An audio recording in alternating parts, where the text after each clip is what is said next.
Hey, what's up guys? This is Anthony from Anthony's Customs, and for this review, we are looking at NECA's Teenage Mutant Ninja Turtle Splinter versus Baxter 2-pack.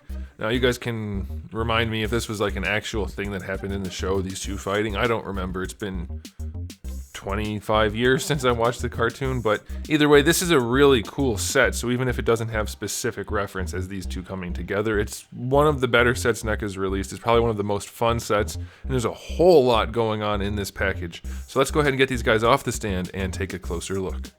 This is a 2-pack, so we're going to get both figures done all at the same time, so this is going to be a longer video. Get some popcorn, get a drink. Shouldn't be too bad though. Alright, this guy stands about 12 centimeters to the top of his head, not counting his ears. That makes him about 4 3/4 inches. As for Baxter, we have roughly a little over 4.5, like 4 5/8 maybe, and that's going to be about, let's say 12 centimeters, a little shy, like 11.5 centimeters. Pretty close to that. These guys are fairly small figures, but you'll see soon enough that you get plenty in the package to make up for their stature, if you're concerned about something like that. Before we get into the review, let's go ahead and just do a question of the day. I've asked this before, but now new things have come out and new things have been announced. Which unannounced or unreleased figures for the cartoon would you most like to see in future releases? Let me know. I would like to see Mondo Gecko. I kind of feel like they announced that and I'm just forgetting though.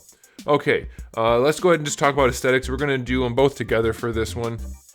The aesthetic in NECA's line has been the focal point for sure, and these guys are a perfect example of that. I don't think they could look any better compared to the source material, compared to action figure quality, compared to everything. NECA nailed this set, especially with Baxter. I mean, the character design helps because it's got a lot of contrast, it's got a lot of color, it's a really nicely composed character design. Splinter's obviously a lot more basic, but NECA hit all of the points as far as making it look good for the shelf. We'll get into the articulation and that kind of thing, but they got the accuracy and they look like collectibles and good quality action figures. The paint jobs are clean. We have the two-tone for like the cell shaded type of look. Very saturated, solid color paneling. Very nicely done. I really couldn't be more pleased with the aesthetic on these guys. And then the cloth on Splinter, very nice. It's a good material for this. The only downside is the material they used for his belt makes it stick up funny, but you could probably do some ironing or careful folding or something like that to make it work. But excellent figures from an aesthetic perspective. I'm gonna go 9.9 out of 10. Not perfect because of the belt, but these guys look about as good as they could. I guess you could have a little bit more shading in the hair, but that wouldn't match the aesthetic. So 9.9 out of 10 for the aesthetic for both of them. Now, as far as the accessories go, I'm gonna do them all at once, all in one big go. There's a lot. We have a cloth floor mat, which is a very cool piece. We have a computer with the different faces on it. That's a cool piece. We have a ray gun for Baxter, which shows the different things on it. That's nice. A little flower pot, a gun, a book with some Simpsons looking drawings on the inside. We have another book. We have a katana. We have a flame accessory, which is for the katana. We have Splinter's stick. We have a scroll. We have a necklace with real rope. We have, it looks like a Michelangelo rabbit thing. I don't know what that is. I don't remember. We have an actual little rat. And then we have this shredder. I almost said Splinter. This shredder fly, which is really cool. Very nicely done. All of these accessories are very nicely done. And then we have alternate hands. So Splinter comes with the two kind of grippy hands on him in the package. Then we get two style pose hands, two actual grippy hands, and then one pointing finger hand. And then for Baxter, we have the two fist hands that come on him in the package. And then we get two gun hands and two grippy hands. That's a lot of stuff for this 2-pack. Accessories, the flame could be done better. It's very unpainted and not that saturated. So 9.9 out of 10 for the accessories. Really good accessories. Could be slightly better. Now for the articulation, we're going to go over both of them as quickly as I can. Splinter is not going to matter as much. I don't think you're going to be putting him in any crazy poses, but we'll do it anyway. The mouth is articulated, so you can open it and close it. Obviously, that's what that means. The head is on a ball peg. You don't get a ton of range out of the top joint, at the top of the neck where the head connects. You're mostly going to get your rotation. Little bit of adjustment, but not too much. The neck is also on a ball peg. Again, you're not going to get a ton out of it. It's going to be just enough to pose him. Mostly style posing, nothing too crazy. For the arms, you have your standard ball hinge. I'll show you in there. I'm not going to take his clothes off because I don't want to do that. It's inappropriate. We haven't even had dinner yet. But you can pretty much pose him as normal, and the clothes are baggy enough that it's not going to take very much effort at all to readjust them and to make that work. You get your bicep swivel in there. I do believe it's a double jointed.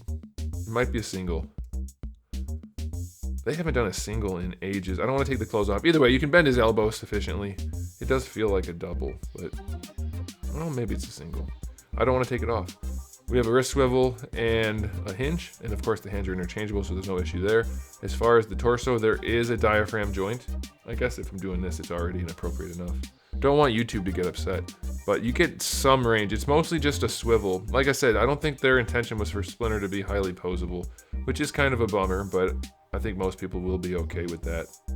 For the hips, we have the ball pegs. Not a ton of range, just gonna be enough. And for the knee, you get a double jointed knee. You have a swivel hinge at the top and then a regular hinge at the bottom. Again, you're not gonna be using it. It's perfectly functional.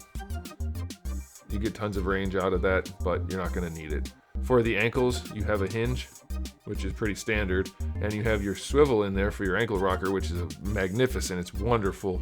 And you get a toe hinge. Will it be effective? I can't move it. Let's try this one. I can't move that one either. Both are stuck for me, so that's kind of a bummer, but you don't need those. Like, you're not going to pose him that much, so be aware that it's very limited on him. And he does have a bendy tail, though, so that is nice. Is it bendy at the very tip? That's what she said. Nope, it's not. So, very minimal. 6 out of 10. It's there, and it's enough, but it's not that much, which is pretty much what you should expect from this line, and from somebody like Splinter. For Baxter, we have at least a single ball peg at the head.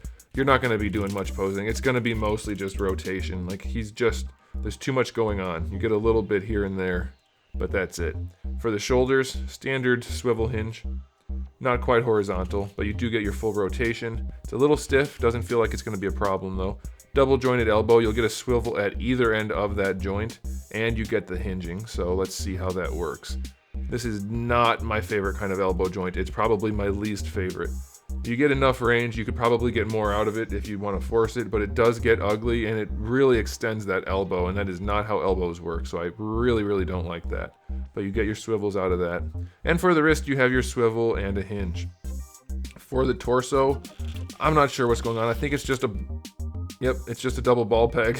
Okay, it pops out very easily. Let's see if we can get it back in. So many jokes. So it feels to me like the top of that double ball peg is actually stuck, and that's why it's popping out so easily, because it just can't move.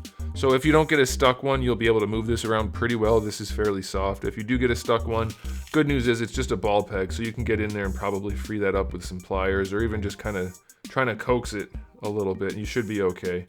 That's a fine way to do this articulation with this character design, so that's pretty good, even though it pops apart maybe too easily. For the hips, we have our little ball pegs. Not too much range out to the side, almost none going forward, almost no thigh swivel. Double jointed knee is sufficient, nothing crazy. This set is not one that's meant for crazy poses. Most of the turtles aren't, in fact. Turtle related figures. Ankles have a hinge that go, okay, back. Just a little bit forward, and an ankle rocker. Very, very basic articulation as far as range goes. The wings have hinges, and they rotate. I was worried about these getting stuck. They are not stuck at all, so that's fine. These arms, on the other hand, they rotate well enough, but I'm very much afraid to move the hinges. They don't want to go, but they are there. So again, very basic. I'll give it a 6 out of 10 for articulation. NECA has not focused on the range of motion or even the engineering on these figures. They are definitely focusing on the aesthetic, and we know that going into it, so you can't really fault them too much, but we have to include it because these are action figures. I'm going to give this 2-pack as a 2-pack. I'm not going to rate them individually. I'm going to give it an 8 out of 10. It would be higher, as you saw. We had very high ratings for the first 2 categories, but the articulation is still limited. Even though the figures look great, the articulation is just not there. Therefore, because they're action figures, we have to knock off a couple points. It's still an excellent set. If you're aware that these figures are aimed at the aesthetic rather than the functionality, then definitely pick it up. It's a wonderful set as long as you know what you're getting into. So there it is, guys. Let me know what you think about the figures. Let me know what you thought about the video. Give it a thumbs up if you liked it. Give it a thumbs down if you didn't. And if you haven't subscribed, you might want to. I have new videos almost every single day, and thousands already on the channel. So make sure you come back for all of that. And in the meantime, keep collecting.